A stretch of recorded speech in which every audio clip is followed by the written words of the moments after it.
Assalamualaikum warahmatullahi wabarakatuh. Perkenalkan, saya Ajeng Ayulida Dewanti dari kelas Tadris Kimia 3C, kelompok 7, ingin memaparkan hasil analisis jurnal untuk memenuhi tugas mata kuliah metodologi penelitian.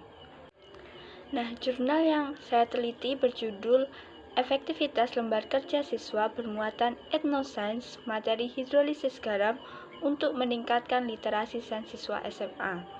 Sebelum kita menganalisis lebih jauh, hendaknya kita mengetahui identitas dari jurnal. Jurnal ini ditulis oleh Agnes Arining Tias, Sri Wardani, dan Widi Mahatmanti. Diterbitkan pada tahun 2017 dengan nama jurnal Journal of Innovative Science Education, volume 6, nomor 2, dengan nomor ISSN dan PISSN sebagai berikut. Diterbitkan di Kota Semarang.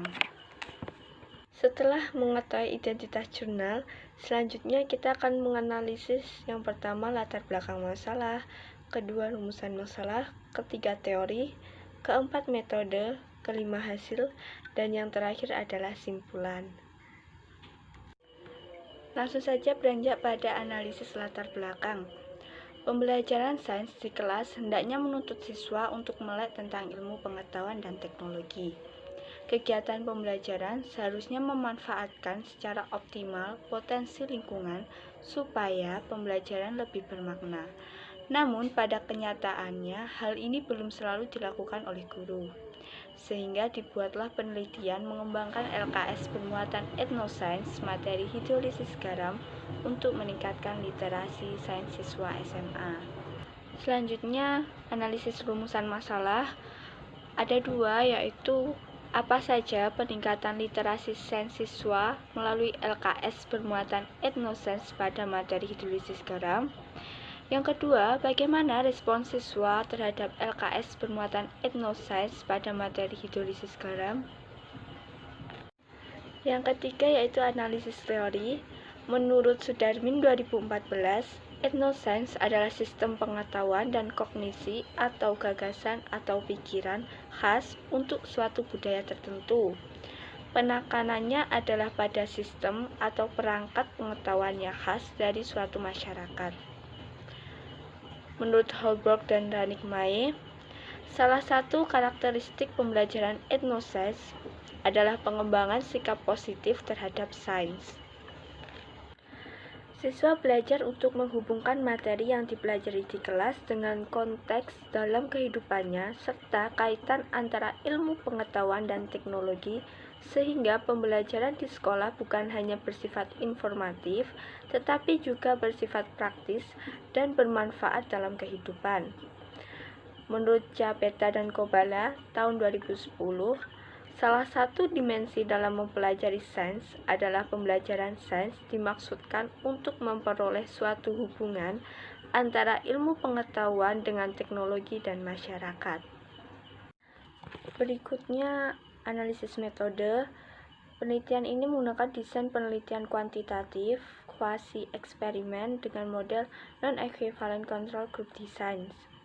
Dengan menggunakan data hasil tes siswa sebelum dan sesudah diberi perlakuan, dianalisis dengan cara membandingkan skor tes awal dengan skor tes akhir. Siswa yang menjadi subjek penelitian ini adalah kelas 11 IPA 3 sebagai kelas eksperimen yang diberi perlakuan LKS bermuatan Ethnosains, sedangkan kelas 11 IPA 2 sebagai kelas kontrol yang tidak diberi perlakuan menggunakan LKS bermuatan Ethnosains. Untuk metode dan instrumen pengumpulan data, menggunakan metode wawancara, angket, dokumentasi, serta tes. Untuk instrumennya, menggunakan butir angket atau soal yang digunakan untuk pretest dan posttest. Dalam penelitian ini, butir angket atau soal memenuhi kriteria valid. Berdasarkan analisis data uji coba angket dan soal diperoleh 31 butir angket respon, 20 soal multiple choice, dan 5 soal uraian yang valid. Sedangkan untuk metode penelitiannya menggunakan Research and Development (R&D) model 4D terdiri atas 4 tahap, yaitu pendefinisian, perancangan, pengembangan, dan disseminate atau penyebaran. Namun, pada tahap penyebaran ini tidak dilakukan karena pertimbangan waktu pelaksanaan serta pertimbangan bahwa pada tahap develop sudah dihasilkan LKS bermuatan etnoscience, materi hidrolisis garam yang baik. Untuk teknik penelitiannya menggunakan teknik analisis kuantitatif pada uji inferensial yang parametris, digunakan uji T bebas menggunakan N-gain score. Selanjutnya yaitu analisis hasil. Yang pertama tentang pendefinisian. Berdasarkan hasil wawancara terhadap guru kimia mengenai kondisi awal pembelajaran, terlihat bahwa pembelajaran yang dilakukan seringkali menggunakan metode ceramah, walau terkadang diskusi, sehingga siswa belum seluruhnya aktif pada pembelajaran. Guru juga belum pernah membuat bahan ajar atau LKS sendiri dalam proses pembelajaran, dan belum pernah mengaitkan budaya yang ada di masyarakat dalam pengenalan pembelajaran kimia. Berdasarkan hasil penelitian awal yang diperoleh, maka diperlukan suatu perangkat pembelajaran yang sesuai dengan kebutuhan yang ada, yaitu perangkat pembelajaran yang bermuatan etnoscience. Yang kedua, hasil dari perancangan. Pada penelitian ini, tahap selanjutnya adalah membuat rancangan awal perangkat pembelajaran berbasis masalah pada materi hidrolisis.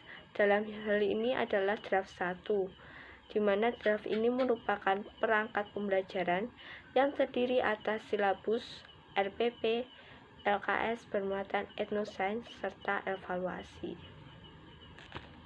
Setelah mendapat hasil dari perancangan, selanjutnya pada pengembangan menggunakan instrumen tes. Yang pertama, nilai hasil pretest dan posttest soal pilihan ganda atau aspek konten. Mendapat rata-rata pada kelas eksperimen pretestnya 31,36, sedangkan kelas kontrol 37,31. Untuk posttestnya, kelas eksperimen mendapat 79,47, sedangkan kelas kontrol 68,19. Terlihat bahwa kelas eksperimen lebih unggul. Selanjutnya, nilai hasil pretest dan posttest soal isai atau aspek konteks. Rata-rata kelas eksperimen mendapat 15,44 pada pretest, kelas kontrol mendapat 28,63. Untuk posttestnya, kelas eksperimen mendapat 77,6, sedangkan kelas kontrol mendapat 60,36. Untuk nilai hasil pretest dan posttest penilaian aspek proses sains, kelas eksperimen mendapat 58,83 pretestnya, sedangkan kelas kontrol 53,42. Sedangkan untuk posttest, kelas eksperimen 79,56, kelas kontrol 70,24. Lalu ketiga aspek tersebut dibuat rata-rata menggunakan nilai N-gain score. Mendapat hasil pada aspek konten, kelas eksperimen 0,71, kelas kontrol 0,57. Aspek konten, kelas eksperimen 0,73, kelas kontrol 0,44. Pada aspek proses sains, kelas eksperimen 0,50, sedangkan kelas kontrol 0,36, sehingga dapat ditarik kesimpulan bahwa kelas eksperimen lebih unggul daripada kelas kontrol. Di dalam pengembangan ini, peneliti juga menggunakan instrumen angket, di mana mendapat hasil bahwa siswa memiliki respon baik atau positif. Hal ini menunjukkan bahwa pembelajaran dengan LKS bermuatan etnoscience yang telah dilakukan mampu memberikan ketertarikan yang tinggi pada siswa. Menurut mereka, melalui angket respon menyatakan bahwa setelah mengikuti kegiatan pembelajaran ini, mereka lebih memahami konsep materi hidrolisis garam, khususnya, dan siswa dapat menggunakan pengetahuan sains dalam aplikasi kehidupan sehari-hari, serta dapat menarik simpulan berdasarkan bukti-bukti yang berkaitan dengan sains. Yang terakhir yaitu analisis simpulan. Berdasarkan hasil penelitian mengenai penerapan desain lembar kerja siswa bermuatan etnosains materi hidrolisis garam untuk meningkatkan literasi sains siswa SMA, maka dapat disimpulkan yang pertama, implementasi lembar kerja siswa bermuatan etnosains materi hidrolisis garam yang dikembangkan dapat meningkatkan aspek konten, konteks, dan proses sains siswa pada kelas eksperimen dengan perolehan skor lebih tinggi daripada kelas kontrol. Yang kedua yaitu siswa memberikan respon positif terhadap implementasi lembar kerja siswa bermuatan etnosains materi hidrolisis garam yang dikembangkan. Itulah hasil analisis saya terhadap jurnal yang berjudul Efektivitas lembar kerja siswa bermuatan etnosains materi hidrolisis garam untuk meningkatkan literasi sains siswa SMA. Sekian dan terima kasih. Mohon maaf apabila ada salah kata. Wassalamualaikum warahmatullahi wabarakatuh.